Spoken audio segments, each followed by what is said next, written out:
கொட்டுதா, அப்படியே கொடையுதா, எரியுதா. எனக்கு எப்படி இருந்திருக்கும்? என்ன தூக்கி எறிஞ்சல, இப்ப பொண்ணை பொறுத்து தூக்கி எறிஞ்சிட்டா, தூக்கி எறிஞ்சிட்டா. என்னடா இத்தனை வருஷம் வராதவ இப்ப திடீர்னு வந்து நிக்கிறாளேன்னு பாக்குறியா? நான் உன்னை லவ் பண்ணி நீ எப்படி என்ன தூக்கி எறிஞ்சியோ அதே மாதிரி நீ ஒருத்திய லவ் பண்ணி அவ உன்னை தூக்கி எறியணும் தானே இத்தனை நாளா வெயிட் பண்ண.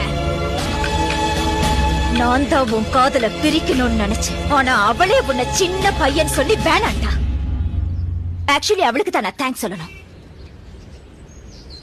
ரேடியோல உன்ன மாதிரி பேசினது, ஆக்சிடென்ட்னு சொல்லி உன்னை அலைய வச்சது எல்லாம் எல்லாம் எல்லாம் எல்லாம் எல்லாம் நான் தான். அந்த ஆண்டவனா பார்த்து எனக்கு ஒரு பொண்ணை கொடுப்பான், அவளோட நான் சந்தோஷமா இருப்பேன்னு பெரிய ரஜினி மாதிரி எல்லாம் பேசின. இப்ப என்ன ஆச்சு? வச்சா லாப்பு. உனக்கு என்னைக்குமே நான் தான், எனக்கு என்னைக்குமே நீதான்.